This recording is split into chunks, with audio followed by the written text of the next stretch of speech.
mengundang saudara-saudara sekalian untuk turut bersama saya masuk dalam perjalanan keseharian untuk pembentukan kerohanian kita, di mana kita akan praktek solitude, silence, stillness, and scripture reading. Dan satu hari per minggu kita dedicate untuk bersama Tuhan. Dengan itu kita membangun ritme hidup yang baru. Shalom semuanya, teman-teman yang terkasih dalam Tuhan Yesus. Kita semuanya sudah bernuansa hari Natal. Kita lagi merayakan kedatangan pertama kali Tuhan Yesus. Tapi bagi kita sebetulnya yang sudah lahir baru, yang sudah mengalami Yesus sepanjang perjalanan kita sedang mengalami apa? Kita mau merayakan apa? Oke, ini pesan Tuhan hari ini. Dan sementara ini saya akan sambut para pemirsa yang sudah siap untuk Bible Study dengan semangatnya. Shalom, Andrea Dedan dari Manado. Senang bisa berjumpa dan berkenalan dalam Bible Study ini. Haryanto Wito Atmojo. Thank you, sudah bergabung juga dan siap belajar ya Pak Haryanto. And Ibu Jane Carol, shalom juga, happy weekend ya. Sarah Marho, Sarindate, Manado juga hadir. Terima kasih dari Cisauk, ini Cindy Wijaya. Shalom juga kepada Rhoda Antonia. Selamat siang Ibu Livong, apa kabar? Happy weekend, senang ya kita bisa belajar bersama dalam waktu yang lebih tenang di masa seperti ini. Halo Jayapura, siap belajar ya? Senang sekali saya dengar kata-kata itu, menyemangati sekali. Thank you Joan Carol Tangku. And Yeti Kandau dari Manado, salam kenal Ibu. And thank you untuk bergabung di Bible Study. Terima kasih juga dari Kencong yang siap belajar, yang menyemangati saya. Thank you Agus dan Jingjing dan semua putranya. Thank you untuk Sarah Sita. Terima kasih untuk bergabung juga siang hari ini Ana Wonosobo. Thank you Shirley Halim. Thank you Ibu Maya. Saya berdoa semuanya satu keluarga bisa ikut belajar Alkitab ya. Apa kabar Jayadi? Sedang bisa bergabung lagi ya dalam Bible Study. Dalam persiapan sebetulnya pengertian dari kelahiran Yesus pertama kali. Bagi yang pertama kali mungkin belum pernah dengar Injil, atau yang sudah dengar tapi mungkin sedang mundur ya, karena kesulitan situasi sepanjang 2 tahun ini, dan kita mau masuk 2022. Tentu kita akan masuk dengan stay strong supaya di 2021 bisa finish well, right? And terima kasih sekali Uti sudah bergabung juga. Ibu Ratna Yulina Nawati yang siap juga belajar Alkitab hari ini. Tong Li Mian. Salam sejahtera juga Ibu Tong. Siap belajar ya. Terima kasih tuh Pang Kristina, udah lama gak ketemu. Thank you, senang sekali bisa bergabung juga belajar ya. Ibu Erna. Terima kasih sudah siap untuk belajar ya. Senang sekali saya. Bagaimana akhirnya itu lebih penting daripada bagaimana kita memulai ikut Tuhan. Leslie Yovanka, selamat siang. Oh, dari Cipayung, Jakarta. Jaktin itu apa tuh? Jaktin atau Jaktim? Terima kasih sekali, senang sekali bisa bergabung kembali. And ada Tiara Lestari, congratulations for your second baby Tiara. It's a baby boy, isn't it? Boleh thank you for sharing. It's a beautiful family that you have. Kita semua bangga sama Tiara. You're raising a beautiful family. Pak Waluyo, terima kasih sudah bergabung juga ya. Nanti kita atur waktunya berkumpul, berbagi dengan teman-teman dari Papua juga. Ada yang kepingin ketemu Pak Waluyo juga. And dari Nederland, Hilversum, MJ Siska, shalom, salam jumpa, salam bergabung di Bible Study ini. Hari ini kita kalau mau belajar Alkitab lebih baik pakai buku Alkitab daripada pakai gadget. Because we're studying the book.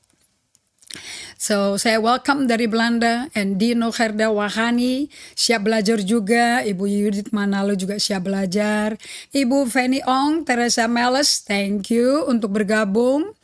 Dan juga Ratna Patmaja, terima kasih sudah bergabung dengan setia ya untuk mengikuti Bible study ini supaya aplikasinya enak bagi hidup kita. Stefani Juntak, dari Medan, Hora, salam kenal ya. Senang bisa belajar juga Bible study ya. Wow, semangat saya. Terry Sai, shalom, salam kenal. Terry dari kota mana? Boleh kenalan, boleh kasih keterangan ya. And Ibu Triani, oh lagi mati lampu di Sorong. Tapi gadgetnya masih bisa on kan ya? Asal baterainya cukup nih. Terima kasih. Henny Kaila, apa kabar? Sudah kembali ke Jakarta atau masih di Amerika? Ibu Juliana Nababan dari Gunung Sitolinias, shalom. Terima kasih, semangatnya belajar juga. Lina, Triana, Bella dari Ambon. Terima kasih untuk bergabung Ambon. And terima kasih juga Tiara, your baby boy name is Liam. Okay, how old is he now? Udah usia berapa? Salam dong ya sama your dear husband. And thank you Pak Erikson Toga Torop, selamat siang juga. Siap belajar. Thank you. Bu Esther juga thank you for serving. Pak Bernard Santoso dari Sidoarjo. Silakan bergabung Pak Bernard. Terima kasih untuk pertama kali ya ini hadir ya Pak Bernard ya. Saya senang sekali bisa kenalan dengan umat Tuhan dari Sidoarjo and Dr. Fifki Pantau. Kita berdoa ya untuk supaya Tuhan berbicara jelas kepada masing-masing kita. Okay? Thank you Father God. Terima kasih untuk kehadiran-Mu. Terima kasih untuk mempersiapkan kami untuk menjadi umat yang tersisa di akhir zaman ini yang tidak kandas semasa pandemi, tapi semakin berbalik kepadamu, semakin sungguh-sungguh mencari Engkau dari ketidaksempurnaan kami. Kami mau dididik, kami mau dituntun. Aku berterima kasih ya Tuhan untuk hari ini dan tim BTS kami yang siap melayani dengan sungguh-sungguh seluruh umat Tuhan yang ada di seluruh Indonesia maupun di Belanda maupun di Swiss. Kami berterima kasih untuk tim yang setia dan berkati mereka dengan internet yang tidak mengalami gangguan dan juga semua peralatan bekerja dengan aman. Segala hormat kami berkembalikan kepadamu Yesus Tuhan kami, di dalam nama Yesus Kristus kami berdoa dan syukur. Amin. Thank you so much untuk bergabung. Oke, saya mau bagikan pada Anda semua ini sudah Desember, tanggal 4, Desember 4. In a matter of 21 days, kalau lihat kalendernya Gregorian, itu katanya kelahiran Yesus. Tapi kalau kalendernya Alkitab, nggak tahu. Pokoknya kedatangan Yesus adalah janji Allah yang betul-betul tidak bisa dibatalkan manusia. Because God love us. Allah begitu mencintai umatnya, dan Anda mesti buka kitab Yesaya seluruhnya untuk Anda tahu karakter hati Allah. Dan bagaimana dia Allah yang adil, menghukum umat Tuhan yang dosanya kebongkar semua di Yesaya 1. Dan ini terjadinya di masa pemerintahan Raja Yotam, Uzia, Raja Hezekia, dari Yudea, dari Yehuda, dan juga dari Israel. Waktu itu Israel udah pecah ya Bapak Ibu sekalian ya. Nah ternyata kemurtatan dan kejahatan yang mereka buat meninggalkan mereka melakukan kejahatan lebih jahat daripada nenek moyang mereka loh, yang sudah dikeluarkan dengan luar biasa dari Mesir.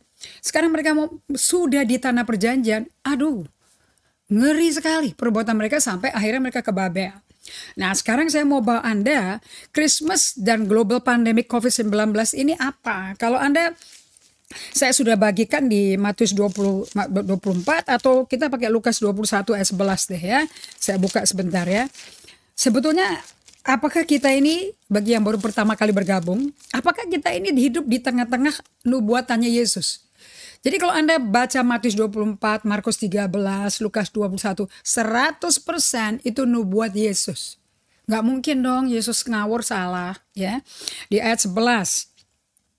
Dia berkata kepada mereka, saya baca dari ayat 10 ya, bangsa akan bangkit melawan bangsa, kerajaan melawan kerajaan, ketegangan antara negara-negara sekarang terjadi ya. Dan akan terjadi gempa bumi yang dahsyat, yang di berbagai tempat akan mendapat penyakit sampar dan kelaparan, dan akan terjadi juga hal-hal yang mengejutkan dan tanda-tanda yang dahsyat dan langit. Nah, kalau saya pakai English Bible and New American Standard atau pakai NIV atau NLT, itu yang namanya penyakit sampar itu adalah endemic, contagious disease, penyakit menular yang membahayakan dan mematikan. Nah, bukankah COVID itu seperti itu, saudara-saudara sekalian? Mengerikan kan? Jadi Anda jangan linglung ya. Anda jangan kaget, jangan linglung, jangan santai, terlalu overly confident bahwa akhir zaman masih jauh. Loh, akhir zaman itu udah dinubuatin sejak zaman Yoel. Kemudian dari nubuat Yoel diambil oleh Roh Kudus, disampaikan oleh Petrus di hari Pentakosta, Kisah Rasul 2 ayat 17 bahwa di akhir zaman. Jadi akhir zaman tuh mulainya udah hari pencurahan Roh Kudus. Maka Roh Kudus akan dicurahkan kepada hambaku, laki-laki perempuan, orang tua akan dapat mimpi, anak-anak muda, teruna-teruna akan bernubuat. Itu sudah akhir zaman, kita yang lagi ngidupin saat ini. So, kalau kita lihat kondisi gereja saat ini, kalau Anda baca artikel dari George Barna, ini dia peneliti buat Amerika. Kalau di Indonesia sudah ada ya, grup bilangan itu. Mereka sedang mengevaluasi, mensurvey kondisi kesehatan rohani dari jemaat itu gimana sebelum pandemi, sepanjang pandemi sampai hari ini.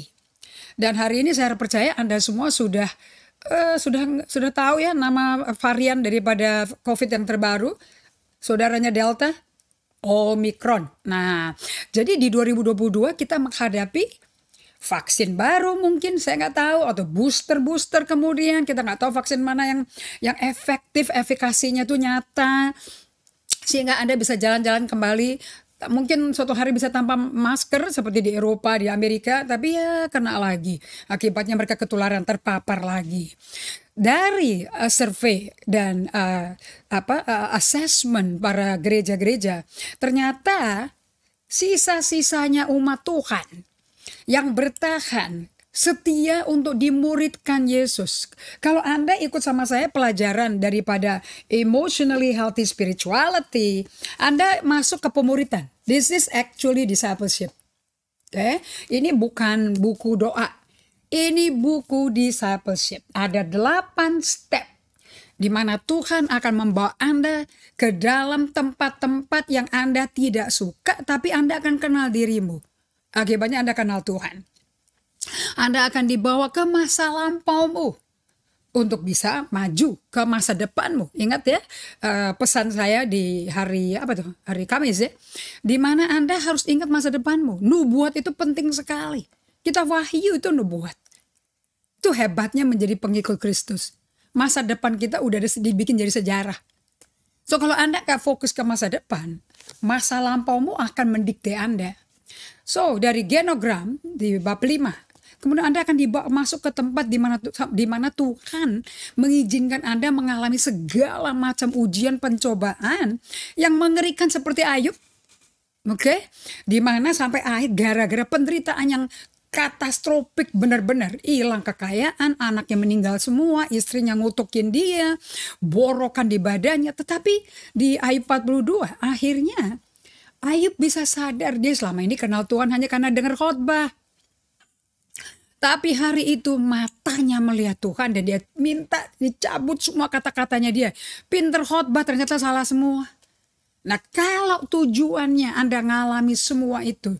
Dan selama si Ayub mengalami itu dia gak kerasa hadirat Tuhan loh. Sama sekali. Dan Anda akan mengalami yang sama seperti Yusuf juga. 13 tahun masuk ke menjadi budak. masuk penjara. That's what we call the wall atau the dark night of the soul. Saya nggak tahu bukunya saya bawa apa nggak ya. The dark night of the soul. Ini penting sekali Anda tahu. Anda mesti punya buku ini. I don't know kalau sudah diterjemahkan bahasa Indonesia apa belum. Seperti Abraham tunggu 25 tahun untuk satu Ishak. Seperti Abraham, setelah nunggu Ishak nggak lahir di atas usulan istrinya, lahir Ismail menjadi anak putra pertama kesayangan dia.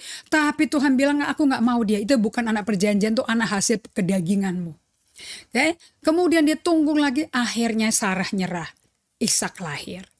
Udah gitu Ishak lahir, udah teenager, mau disuruh bunuh laginya. Nah, Anda akan ngalami ini semua. To know God. Tujuannya adalah mengenal Tuhan. Kalau enggak, Matius 7 berlaku. Nyah kau udah sibuk melakukan pekerjaan buat aku, tapi aku enggak kenal kamu. Aku terus terang aja. Nah, lebih baik Anda melewati penderitaan-penderitaan ini, ujian-ujian. Karena jadi pengikut Kristus, Anda nggak bisa pilih yang mana area Anda mau pergi, mau lewati. Tapi Allah tahu dong, Anda ini perlu dimurnikan imannya, perlu dikuatkan. Itu elastisitas imannya perlu dikuatkan. Yang tahu siapa? Ya Tuhan. So buku ini sampai nanti ke bab yang ke-7, bagaimana Anda mengalami kedukaan, kehilangan, prosesnya gimana. Itu semua bagian daripada pemuritan. Di bagian emosimu dan kerohanianmu. Kedewasaanmu diukur dari kesehatan emosi. Okay. Sampai bagaimana Anda memiliki tralis hidup dengan istirahat, berhenti bersama Tuhan. Yaitu ada day by day, harian, maupun seminggu 24 jam nggak ngapa-ngapain, berhenti bekerja. So that you know God. Okay? Kemudian Anda masuk ke kedewasaan emosi. Dan orang yang hidupnya dewasa emosi, hidupnya sudah agendanya agenda Tuhan. Udah lagi bukan kehendakku, tapi kehendakmu Tuhan. Nah, tetapi di tengah-tengah pandemi ini yang susah ekonomi, susah kerjaan, susah bisnis, semua pada turun ya. Banyak yang down dan Tuhannya tuh malah apapun yang ada urusan sama Tuhan secondary malahan. Seconded. Yang bukannya jadi prioritas kalau ikut firman Tuhan dari nubuat Yesaya, balik ke Tuhan dong. Penghukuman ini terjadi karena kamu tuh betul-betul menyakitkan hati Tuhan. Oke, mereka marah-marah. Ini kan semua nabi-nabi ini kan matinya kan mengerikan sekali. Tapi lihat apa yang terjadi ya selama ini dengan aniaya-aniaya yang di anak-anak Tuhan alami di Timur Tengah, itu membuat martir-martir mungkin lebih ringan aniayanya. Nah, banyak yang mengalami aniaya jadi murni. Tapi juga yang sekarang ini saya lihat banyak yang umat suam-suam kuku, tapi itu sesuai prediksi firman. Suam-suam kuku, umatnya mendua hati. Terutama yang mengejar omset, keuntungan, kekayaan materi. Oke, nanti Anda bisa baca nanti di berikutnya ya, bulan depan ya, atau bulan ini juga. Saya akan Anda lihat bagaimana Tuhan berurusan sama orang yang kaya raya, yang hidupnya mewah di tengah pandemi ini dan tidak memperlakukan sesama dengan baik. Nah, orang-orang kayak gini rohaninya suam-suam kuku, nggak panas, nggak dingin. Coba kita lihat di Wahyu 3 ayat 14 sampai 21. Dan tuliskanlah kepada malaikat-malaikat jemaat di Laodikia. Nah, kita mesti bercermin nih. Rohani kita nggak usah ngomong orang lain. Kita ngaca aja sendiri. Kita berapi-api sibuk melakukan pekerjaan buat Tuhan. Atau kita berapi-api ke Tuhannya, ke pribadinya. Hubungan every day, every minute in the presence of the Lord. Yang dihausin yang mana? Kalau saya lihat yang sekarang mayoritas hanya mau terlibat pekerjaan Tuhan. Tapi sehari-harinya Senin sampai Sabtu untuk waktu berada bersama Allah. Sepanjang hari secara intensional datang ke Tuhan untuk spending, exercising, training berada di hadirat Tuhan. Sangat tidak ada dan komplain yang saya dapat tuh komplain. Susah Ibu Indri, gak gampang, memang gak gampang. Karena Anda mesti kenalan bahwa manusia lama kita tuh jahatnya gak keruan dan tidak suka Tuhan dan menghalangi kita dari Tuhan. Jadi jangan nyalain setan.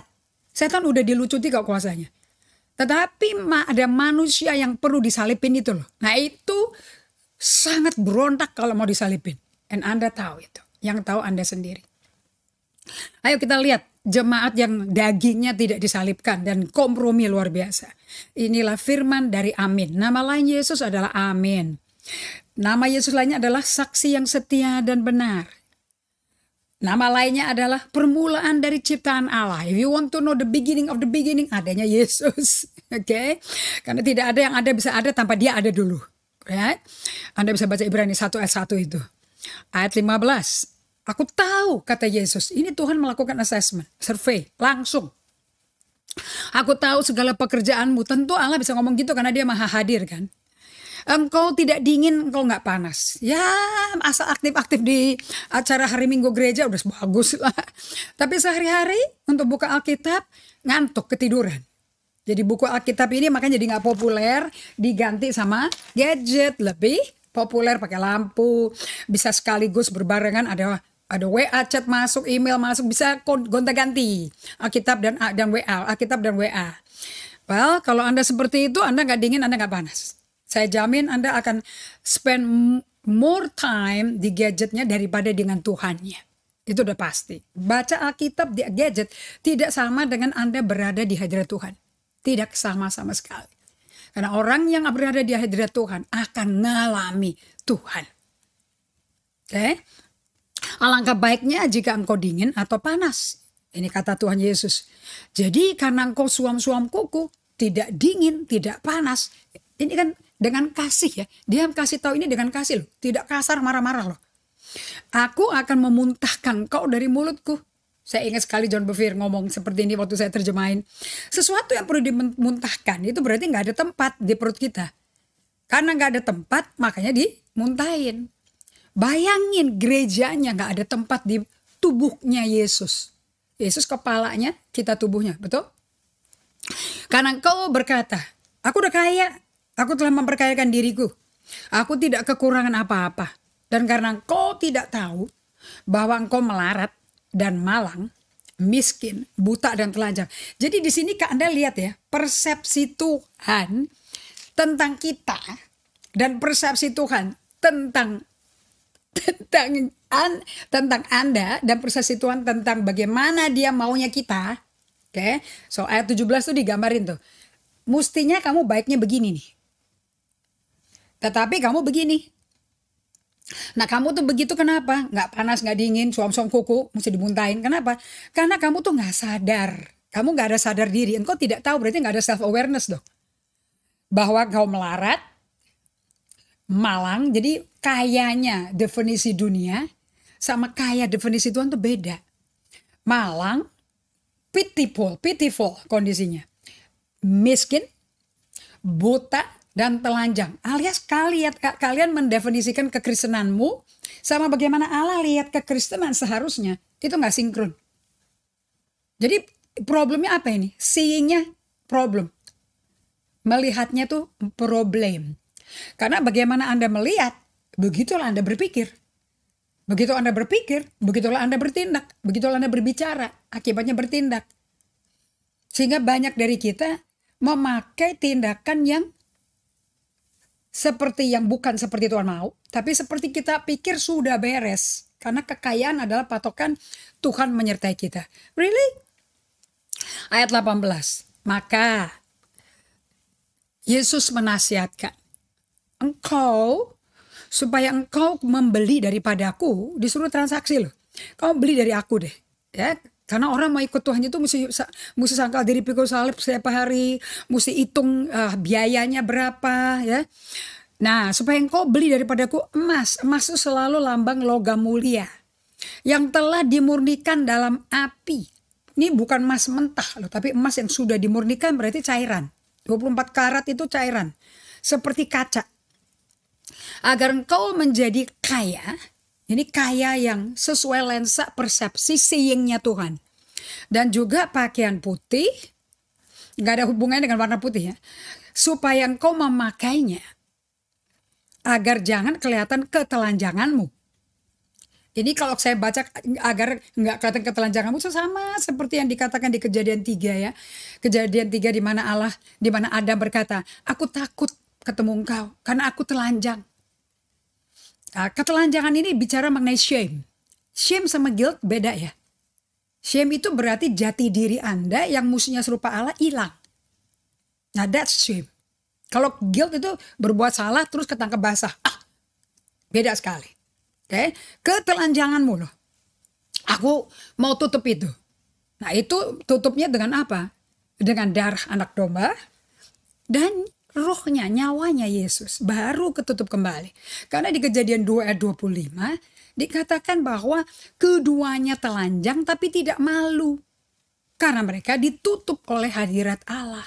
Yang mereka ditutup dengan keserupaan. Dengan segambar rupa Allah. Makanya gak malu. Oke.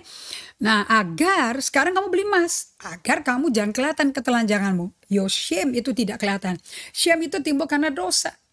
Yang memalukan. Memang dosa memalukan sekali. Dan lagi minyak untuk melumas matamu. To anoint your eyes. So that you can see. So, betul kan? Problemnya kan seeing-nya beda kan?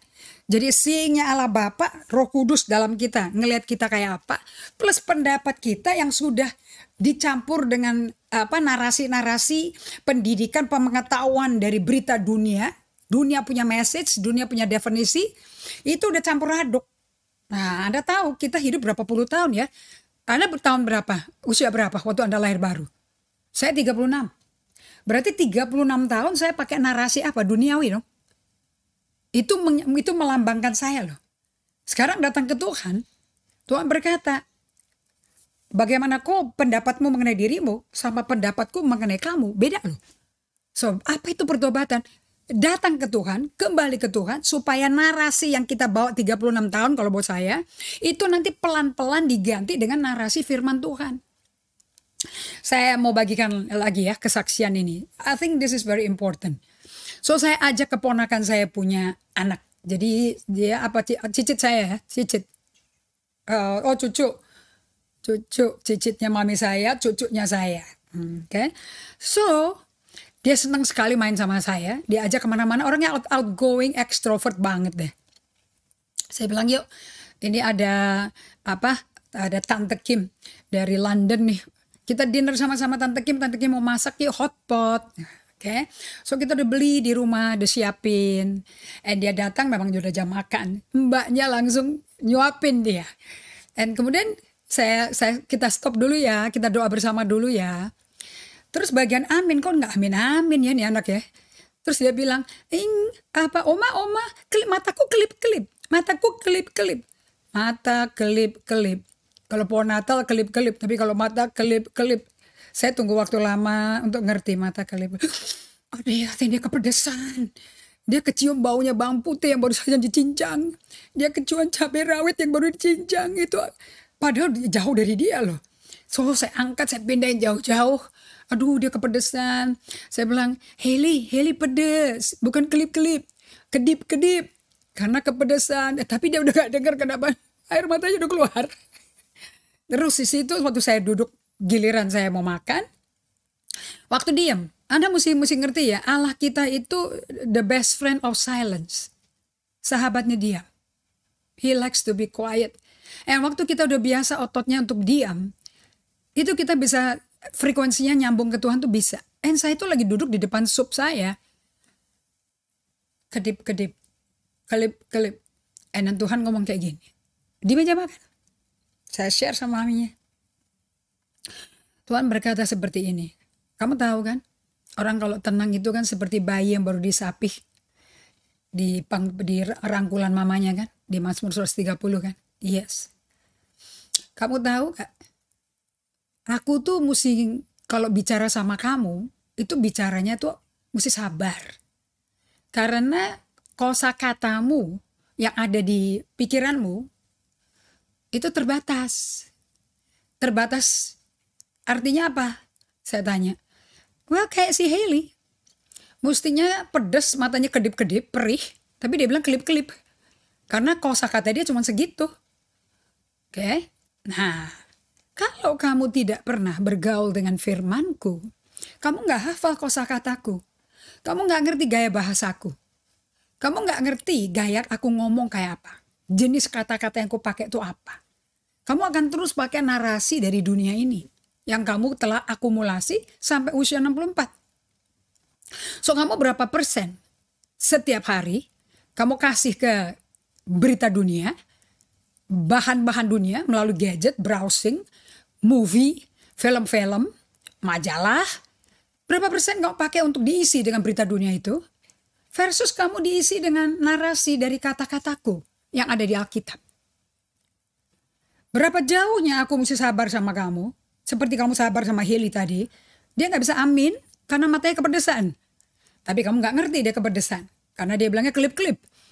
So apa dia lagi main mata? Apalagi dia kepedesan. Kamu butuh jeda untuk berpikir. Oh maksudnya kepedesan.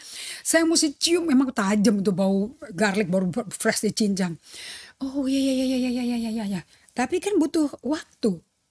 Yang satu harinya Tuhan kan 1000 tahun manusia. Jadi kira-kira kalau Anda gak nangkep apa yang Tuhan ngomong, kira-kira Tuhan mesti nunggu berapa jam ya untuk Anda mau datang ke dia dieman dan duduk di kakinya dia untuk dia bisa ngomong ke Anda. Maksudku tuh ini. Kamu tuh karena gak ngerti maksudku, kamu lupa aku pernah bikin janji sama Abraham. Jadi kamu bingung, kenapa kok aku melakukan Exodus? Kenapa kok ada kitab Keluaran? Dan kamu juga gak tahu apa-apa karena kitab Keluaran. Kenapa? Belum nyampe. Kenapa? Bacanya kayak anak kecil. Kalau kepepet baru baca, kalau gak kepepet gak baca. Jadi kadang-kadang antara surga dan bumi dengan kita, komunikasinya emang gak lancar. Kenapa? Beda kosakata, beda treasure, beda isi skrip di kepala kita. Jadi Anda kalau nggak ngerti Alkitab, jangan frustasi sama Tuhan. Justru frustasinya sama diri Anda. Di otak Anda, di otak limbik, otak kiri Anda, lebih banyak berita apa? Kalau sedikit berita Alkitabnya, ya sedikit dong Tuhan bisa ngomong. Nanti pas Tuhan ngomong, Anda nggak pernah renungkan, meditasi, Anda jadi maksudnya apa sih? Artinya apa ini himbauan ya? Bahwa di masa pandemi 2 tahun ini, please make sure jangan lewati satu hari tanpa betul-betul minum air hidup ini. Tanpa betul-betul makan roti hidup ini. Tanpa betul-betul bergaul dengan bersekutuan dengan Roh Kudus. Jangan justru diperlambat semuanya, slowing down semuanya. Justru Anda dikasih waktu untuk datang ke Tuhan so that dia prioritas hidupmu. Bukan kekurangan uang, bukan takut kehilangan bisnis, kehilangan customer, itu bukan fokus Anda. Kejar dulu kerajaan Allah dan kebenarannya. Nanti yang dicari orang dunia akan ditambahkan ke Anda. Lah orang dunia cari apa? Matius 6 ayat 33, kita mundur dong ke ayat 32. Apa yang dia mau makan, mau minum, dia mau pakai, itu khawatir terus. Kalau Anda nggak usah. Nanti Tuhan yang akan tambahkan. Tambahkan sama multiplikasi beda loh ya. Kalau multiplikasi kan banyak kelipatan. Kalau tambahkan tuh 1 per 1. Jadi kalau Anda dapat berkat 1, Anda bersyukur. Berterima kasih. Toh Anda tidak hidup tanpa atap kan? Anda nggak hidup tanpa makanan kan? Anda berterima kasih. Ucap syukur itu penting karena Mazmur 50 berkata ayat 23, kalau engkau mengucap syukur setiap hari sama Tuhan untuk napasmu, untuk kesehatan, masih bisa melek, tahu pagi hari sudah datang, aku masih bisa hidup di hari ini. Kalau Anda bisa mengucap syukur, you are glorifying God. Anda sedang memuliakan Allah. Dan God, the world kepingin lihat kemuliaan Allah di Anda. Ayat 19, barang siapa ku kasihi, ia ku tegur dan ku hajar. Sebab itu, relakanlah hatimu dan bertobatlah. Kan gak mungkin dong dia ngomongnya teriak-teriak di sini. Karena kalau teriak-teriak gak mungkin pakai kata relakanlah. Relakanlah hatimu dan bertobat. Bertobatnya balik kepada Tuhan. Fokus kepada Tuhan kembali. Ke hatinya dia. Duduk seperti Maria di kaki Yesus. Oke? Karena sambil dengar, dikatakan loh di Lukas 10 ayat 41-42. Maria duduk di kaki Yesus mendengar perkataan Yesus. So Yesus ngomong loh. Di tengah-tengah Yesus lagi ngomong, dipotong loh sama Marta loh. Yesus suruh dong si Maria tuh berdiri, bantuin aku. Di mata Marta, Maria tuh nganggur. Di mata Maria, dia lagi minum air sumur kehidupan. Yeremia 2:13. Karena kepuasannya Maria, gravitasinya ada di Yesusnya. Bukan berbuat bagi Yesus, bukan diberkat dari Yesus. Sama sekali gak ada. Beda sama Marta. Nah, Lihat ya, lihat. So seeing is important. Ayo seeing. Aku berdiri di muka pintu dan mengetok. Seeing, habis itu apa? Hearing. Karena dia ketok. Jikalau ada orang yang mendengar suaraku, so important. Untuk panca indera rohani kita dari melihat dan mendengar itu diaktifkan. Itu betul-betul di ototnya dikuatkan. Dan bukalah pintu kalau engkau mendengar aku. Aku akan masuk mendapatkannya dan aku makan bersama-sama dengan dia. Nyanya tuh siapa yang dengar ketukan dia.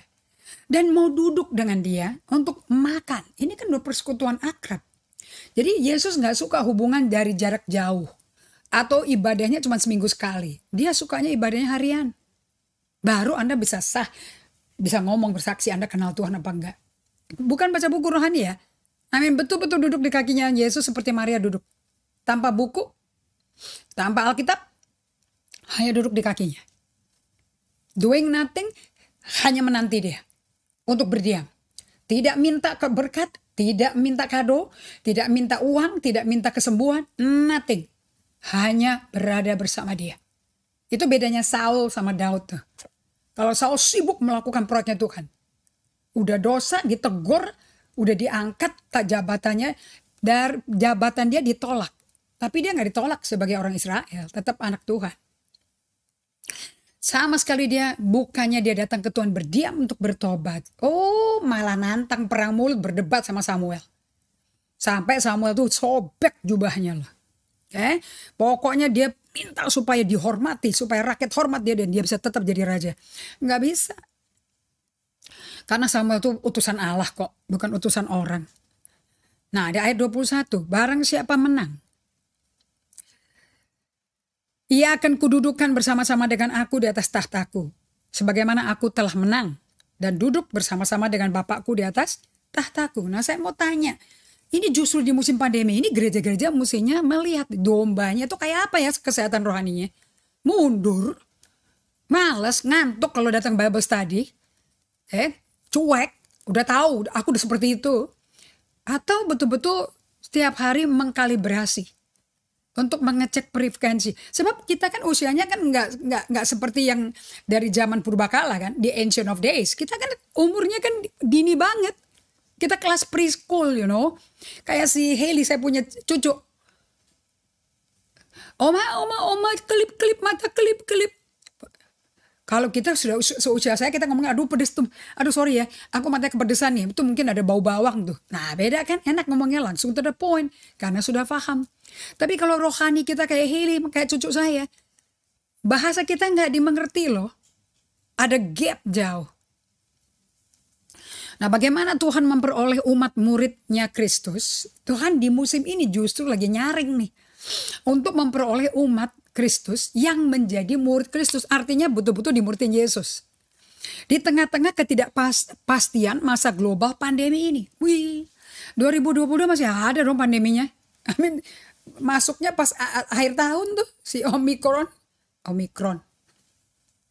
Ayo kita coba belajar dari sejarah. Di tengah-tengah umat Israel berontak, yang suam-suam kuku, yang hidupnya mendua hati, double standard, kitab Yesaya 1 katakan itu. Kenapa kok Tuhan gak mau terima persembahan mereka? Ya double standard.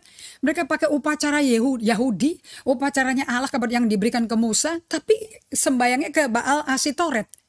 Dan bayi-bayi mereka dipotong-potong jadi makanan kanibal loh, untuk dipersembahkan ke dewa mereka. Ngeri gak tuh? Ayo kita baca dari Mika pasal 1, ini 7 pasal ya. Lihat. Kenapa kok saya pakai Mika? Ya, soalnya lahirnya juru selamat artinya di Mika. Yesaya nubuat juga, Mika nubuat juga. Jadi Israel ini total 12 suku Israel, suku Yehuda sendiri berdirinya. Dan itu ibu kotanya Yerusalem, yang Israel ini ibu kotanya Samaria. Ini udah kong kali kong berdua, udah berantakan semua dan ninggalin Tuhan. Lihat, aku berdiri di muka pintu dan mengetuk. Maaf ya, sorry. Kita belajar dari kitab Mika pasal 1 sampai 7 ya. Di bagian pertama dari kitab Mika itu adanya Mika 1 dan sampai Mika 2 ayat 13. Dari Mika pasal 1 ayat 1 sampai Mika 2 ayat 13. Intinya isinya apa sih? Penghukuman atas Israel. Kayak pemberitahuan hukuman atas Samaria. Nabi meratapi nasib Yehuda dan Yerusalem. Satu negara dipecah sama manusia.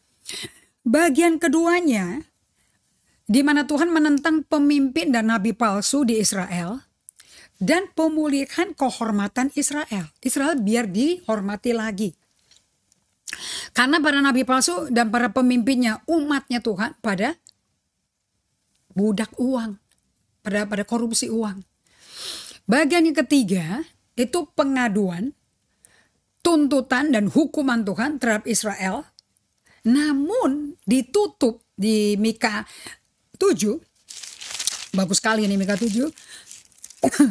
Di sini ditutup dengan Yesus muncul sebagai raja gembala. Yes, dia raja kembali. Kan orang Israel kan nuntut, mau minta apa? Manusia jadi raja kan, seperti bangsa lain kan. Loh, Allah kan bilang, aku tuh rajamu. Kamu tuh anakku, maka aku bikin kamu, kalau Anda baca Kejadian 12, keturunan raja-raja. Dia gak mau, gak mau. Kita mau seperti bangsa lain, kita mau seperti bangsa. Basically Allah tuh sakit hati loh. Karena ditolak rakyatnya sendiri, umatnya sendiri, bangsa yang dia bikin sendiri, keluar dari Mesir, ditolak mentah-mentah sama anak cucu cicitnya semua. So Saul lahirlah, pilihan rakyat yang ganteng, yang tinggi, yang keren, yang pinter. Tapi konsekuensinya ngeri banget. Sampai berantakan semuanya deh pokoknya ya. Namun di setiap buku-buku para nabi ini yang saya suka ya, pengharapan Tuhan tuh indah sekali. Tetap ada restorasi, tetap ada penyelamatan. Oke, itu di Mika 7 ayat yang ke-7 sampai ayat ke-20. Pengharapan bagi Sion. Dan doa minta tindakan belas kasihan Allah. Di situ Allah muncul sebagai raja dan dia bersumpah, aku akan menggembalakan kau langsung lagi. Nah, sebelum itu dia pilih penggantinya Saul, yaitu Daud, yang memiliki hati yang berkenan pada Allah. Yuk kita berkenalan yuk dengan hati Allah ya. Melalui Mika kenal banget, digambarin karakter Allah. Makanya kalau mau baca kayak begini mesti pelan-pelan. Gak bisa speed reading, udah kelar. 1 tahun 365 hari aku udah kelar 66 buku. Really? Pelan-pelan. Kalau dicicil tiap hari pasti kelar kok. Ya, bahkan Mary Hickey ngajarin saya 3 fasa perjanjian lama, 2 fasa perjanjian baru, itu hari yang ke-7. Kalau 2 fasa perjanjian lama, 1 fasa perjanjian baru, setiap hari jangan pernah bolong ya. Itu setiap harinya pasti kelar kok 1 buku. Nah, kalau Anda combine dengan day by day, ayatnya jangan cuma ada di beda by day, tapi baca ya satu fasa itu. Anda akan you get to know God kalau pakai day by day. Nama Mika diterjemahkan sebagai siapa yang seperti Yahweh. Siapa seperti Allah kita. Itu ada di Mika 7 ayat yang ke-18. Siapa seperti Tuhan Allah kita. Who is like our God. Gak ada. Emang gak ada sama sekali. Okay. Who is like our God. Siapa. Nah nama Mika itu juga artinya itu. Jadi kira-kira kalau si Yesaya kasih nama putranya siapa namanya. The Remnant. Betul, anaknya si Yesaya namanya The Remnant. Sisa-sisa sedikit yang terlepas, itu bahasa Inggrisnya The Remnant. Oke. Nah, si Mika dan isinya buku Yesaya mengenai penyelamatan dari kelompok kecil ini. Dan kelompok kecil ini harus menjadi penerus kerajaan Israel. Jadi mesti dimuridin, nggak bisa salah ini. Si Mika sama juga pesannya satu buku, siapa seperti Allah kita. That's the content. Jadi jantung dari pesan firman Tuhan melalui buku kitab Nabi Mika. Dan namanya Mika, itulah kenapa Allah mengutus Mika. Kalau namanya gak seperti itu, tidak perlu diutus dan tidak perlu Allah berkunjung kepada orang Israel yang sudah bejat. You know, saya mau tanya sama Anda. Kenapa sih Allah tuh datang ke umat yang sudah hidup dalam kekelaman, kegelapan, dan berjinah kepada Allah lain? Kenapa kok Allah mau repot-repot datang ke mereka, memberikan hukuman, tuntutan, pernyataan, pembacaan, tuntutan Allah kepada mereka? Iya dong, penghukuman umat Israel. Terus dia akhiri dengan pengharapan dari sisa-sisa Israel. Tuh kenapa kok dibacain seperti ini? Terus kenapa kok dia mesti nentang pemimpin Israel dan nabi-nabi palsunya? Kenapa kok dia mesti bikin pengaduan? Ini kan petisi loh. Appeal, making appeal. Tuntutan dan hukuman Tuhan kepada Israel. Kenapa? Sebab mereka milik Tuhan. Anda juga milik Tuhan. Semua manusia kenal Tuhan Yesus apa tidak? Milik Tuhan. Allah yang menciptakan manusia kan cuma satu yang diciptakan manusianya. Yang segala suku bangsa dan bahasa kan dari satu ini. Baca dong Kisah Rasul 17. Dari satu orang keluar seluruh bangsa dan bahasa. Mari kita baca Mika 7 ayat 18 ya. Namanya Mika di sini ada nih. Lihat. Siapakah Allah seperti engkau? There you are. Itulah Mika artinya. Okay? Yang mengampuni dosa. Yang memaafkan pelanggaran. Dari sisa-sisa miliknya. The remnant. Jadi kalau dunia ini kan udah kacau ya saudara-saudara ya. Berapa negara termasuk negara-negara Asia sudah mensahkan. Okay? Pengajaran-pengajaran dihukumin lagi, disahkan menjadi ketentuan pemerintah dan hak asasi manusia. Oke, di mana gender udah bingung kita membedakannya. Nah, tapi kalau datang ke Tuhan mau dosa kayak apapun, merah seperti kirmisi, Allah kita mau kok memaafkan pelanggaran dari sisa-sisa miliknya. Pasti ada sisa yang akan bertobat, nggak mungkin punah nol. Yang tidak bertahan dalam murkanya untuk seterusnya, melainkan berkenan pada kasih setianya. Jadi udah capek tersiksa dalam murka Allah, karena memilih hidup tidak mau ikut Tuhan. Jadi mereka otomatis seperti dunia dihukum Allah yang tidak dunianya setan itu ya tentunya hukumannya Allah pada setan ya turun ke kita. Tapi kan itu your choice, bukan Tuhan yang kasih. Nah, kita lihat ya 3 potret Allah dari kitab Mika. Ya, fotonya Allah kita kayak apa sih? Itu dijelasin dari kitab Mika. 1. Allah adalah hakim yang benar. Kita perkenalkan, He is the judge. Kalau kita belajar Ibrani 12 ya. Kalau Anda disakiti apapun, udah diam aja dah. Toh penghakiman milik Allah. Situ saya belajar, yang nguatin saya itu orang yang pernah ngomong kayak gini. And David strengthened himself in the Lord. Daud menguatkan dirinya dalam Tuhan. Daud belajarnya. Kalau mau ngomong orang yang diperlakukan tidak manusiawi ya Daud oleh Saul.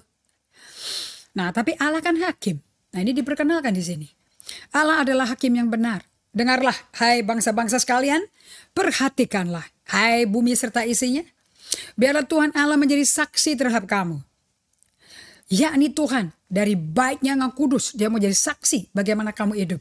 Allah adalah hakim yang benar. Biarlah Tuhan Allah menjadi saksi terhadap kamu, yakni Tuhan dari baiknya yang kudus, sebab sesungguhnya Tuhan keluar dari tempatnya dan turun berjejak di atas bukit-bukit bumi. Mika 2 ayat 3 dan 4. Sebab itu beginilah firman Tuhan, sesungguhnya aku merancang malapetaka terhadap kaum ini, dan kamu tidak dapat menghindarkan lehermu daripadanya. Kamu tidak dapat tahan lagi berjalan dengan angkuh, angkat kepala. Sebab waktu itu adalah waktu yang mencelakakan. So Allah menunjukkan dirinya ini hakim nih. Mika 1, Mika 2, sampai ayat yang ke-13. Pada hari itu, orang akan melontarkan sindiran tentang kamu. Dan akan memperdengarkan suatu ratapan dan akan berkata, kita telah dihancur luluhkan. Bagian warisan bangsaku telah diukur dengan tali dan tidak ada orang yang mengembalikannya. Tuh dilantarkan. Ladang-ladang kita dibagi-bagi pada orang yang menawan kita. Disita sama orang yang menawan. Biasanya tuh seperti saya udah bagikan kan, kalau kita berontak sama Tuhan sengaja melawan Tuhan, maka musuh kita dibikin lebih kuat dari kita supaya kita tuh sadar kembali balik ke Tuhan. Nanti penghakiman akan rata. Baik alat bangsa yang dipakai untuk memurnikan kita maupun kitanya, dua-duanya kena penghakiman. Allah tuh adil. Ayo lanjut ke Mika 3 ayat 1 sampai 4 ya. Kataku, baiklah dengar. Hai para kepala di Yakub, ini pemimpin-pemimpinnya nih. Dan hai para pemimpin kaum Israel, pemimpin orang sipil. Bukankah selayaknya kamu mengetahui keadilan? Wow, ini operasi bisnis yang ngawur, kerjaan yang ngawur diaminkan aja. Nggak apa-apa lah. Kayak mau korupsi, mau apa, nggak apa-apa. Hai kamu yang membenci kebaikan dan yang mencintai kejahatan. Ini kalau dilihat sekarang ini kondisinya sama nggak ya? sama negara-negara saat ini. Sama ya. Jadi Anda mesti tahu kondisi negara kita kayak apa. Apakah keadilan ditegakkan apa tidak? Waduh. Mereka merobek kulit dari tubuh bangsaku dan daging dan dari tulang-tulangnya. Mereka memakan daging bangsaku, ini kepada kanibal. Dan mengupas kulit dari tubuhnya, mereka meremukkan tulang-tulangnya dan mencincang seperti daging dalam kuali. Seperti potongan-potongan daging di dalam belanga. Anda pernah bayangin gak ada manusia makan manusia? Karena kalau Baal Asitore itu ngajarin untuk mereka sembayang dewa mereka itu yang nuntut nyawa bayi. So mereka mencincang seperti daging dalam kuali seperti potongan-potongan daging. Ngeri gak kalian? Ini real, ini bukan nubuat, ini real. Mereka sendirilah nanti akan berseru-seru kepada Tuhan, tetapi Ia tidak akan menjawab mereka. Ia akan menyembunyikan wajahnya terhadap mereka pada waktu itu. Sebab jahat sih perbuatan-perbuatan mereka. Coba Anda buka ke Mazmur 66 deh. Mazmur 66 ini ayat pemurnian ini. Ayat yang ke-18. Mazmur 66 ayat 18. Kenapa kok ini orang-orang yang hidup dalam kejahatan ini. Sebaik udah ninggalin Tuhan Allah nenek moyang mereka, yang nenek moyangnya keluar dari Mesir. Oke. Terus kembali ke Mesir minta tolong. Sembayang lagi ke dewanya itu orang Mesir. Babel, Persia, Asyur, semuanya disembayangin. Dan mereka doa-doa. Mereka masih doa ke Tuhannya loh. Tapi hatinya gak ada di Tuhan. Mereka mendua hati. Nah lihat di ayat 18 Mazmur 66. Seandainya ada niat jahat dalam hatiku, tentulah Tuhan tidak mau mendengar. Jadi Anda bisa doa, lakukan doa yang luar biasa. Tapi kalau hatimu jahat, penuh dusta, bohong, munafik, Tuhan gak dengar. Alias kita gak bisa mainin Tuhan lah. Oke, kalau Anda baca Yesaya 66 itu mengenai pemurnian. 100%. Iman kita dimurnikan. Sekarang kita masuk ke Mika 3 ayat 1 sampai 4 yuk. Ayat 4 ya. Mereka sendirilah nanti akan berseru-seru pada Tuhan, tapi Tuhan gak jawab kan? Karena ada niat jahat di hatinya. Sekarang Mika 6 ayat 1 sampai 5. Baiklah, dengar firman yang diucapkan Tuhan. Ayo, bangkitlah. Lancarkanlah pengaduan di depan gunung-gunung. Dan biarlah bukit-bukit mendengar suaramu. Dengarlah, hai gunung-gunung, pengaduan Tuhan. Dan pasanglah telinga, hai dasar-dasar bumi. Sampai frustrasinya, Anda baca gak sih? Sampai karya Tuhan, gunung sama dasar bumi itu dipakai jadi saksi. Udah deh, orangnya satu pun gak ada yang bisa dipercaya. Semuanya udah murtad total. Ya udah, pakai gunungnya sama dasar bumi. Suruh buminya suruh ngomong. Sebab Tuhan mempunyai pengaduannya terhadap umatnya dan berperkara dengan Israel. Ingat ya, penghukuman ini terjadi gara-gara umat Israel miliknya Tuhan dan Tuhan yang bikin. Gak bisa dong langsung menolak Tuhan. Hancur mereka kalau dibiarin. Oke? Anda gak mau hancur kan hidupnya kan? Jadi kalau Tuhan panggil dan tegur itu baik dong. Nah, Mika 6 ayat 1 sampai 5. Umatku, apa sih yang telah kulakukan kepadamu? Allah berperkara loh nih. Dengan apa engkau telah kulelahkan? Ayo jawab aku. Kok santai banget sih ke hubunganmu sama aku? Sebab aku telah menuntun engkau keluar dari tanah Mesir. Dan telah membebaskan engkau dari rumah perbudakan. Dan telah mengutus Musa, Harun dan Miriam sebagai penganjurmu loh. Umatku, baiklah ingat apa yang dirancangkan oleh Balak, Raja Moab. Dan apa yang dijawab kepadanya oleh Biliam bin Beor. Dan apa yang telah terjadi dari Sitim sampai Gilgal. Supaya engkau mengakui perbuatan-perbuatan keadilan dari Tuhan. Ingat keadilan Tuhan. Jangan ingat-ingat kenikmatan dosa. Mereka ini lagi nikmat dosa loh. Anda tahu Anda untuk sementara bisa nikmati loh dosa. Nah Tuhan, Anda hari ini diajak sama Tuhan untuk mendengar tangisan pengaduan Allah. Ini Tuhan ini lagi nangis nih. Saya lingkari gede merah nih. Umatku, apa sih yang telah kulakukan kepadamu? Dengan apa sih yang kau telah kulelahkan? Jawab aku. Dia nangis, dia meratap. Aku telah nuntun kau keluar dari Mesir loh. Baiklah kau ingat dong apa yang dirancangkan Balak kan gagal semua. Aku tuh bela engkau, nolong kau supaya kau tidak dikutuk oleh Raja Moab. So hari ini saya undang Anda untuk mendengar tangisan pengaduan Allah. Untuk kenal karakter Allah yang kudus dan adil. Kalau saya mau tambahin, penuh belas kasihan. Allah tidak pernah tutup matanya terhadap dosa kita loh. Dia gak bisa nonton dosamu. Tapi dia gak bisa gak lihat kamu tuh lagi berdosa. Oke? Nah di surat Mika inilah ada pembacaan terbuka atas tuntutan Allah. Kayak Anda di pengadilan gitu loh. Tuntutannya dibacain gitu loh. Yang dibacakan kepada pelanggar hukum. Dan Allah tidak bisa tutup mata kepada anak-anaknya. Pelanggarannya banyak banget. So saya mau Anda merenungkan perasaan amarahnya Tuhan. Rasa ngamuknya itu yang saya mau Anda internalisasi. Day by day saya juga mau perkenalkan pada Anda buku dari Madame Guyon. Ini buku yang sudah tua yang saya udah punya. Dulu saya punya grup teman-teman ibu-ibu seumur saya. Kita kemana-mana sharing Madame Guyon. Dia mengalami penderitaan luar biasa karena dia mengajarkan keintiman dengan Tuhan. Dimasukin penjara. Ini orang Perancis saudara-saudara. Di zaman tahun 1992an lah saya punya buku ini. Jadi sudah kuning. Kuning. Saudara lihat kuning? Nah, Anda mau cari kertas warna ini? Nggak bisa. Ini natural. Saya tuh bertobat tuh pakai buku ini. Bagaimana Anda berdoa? Surviving the dry period.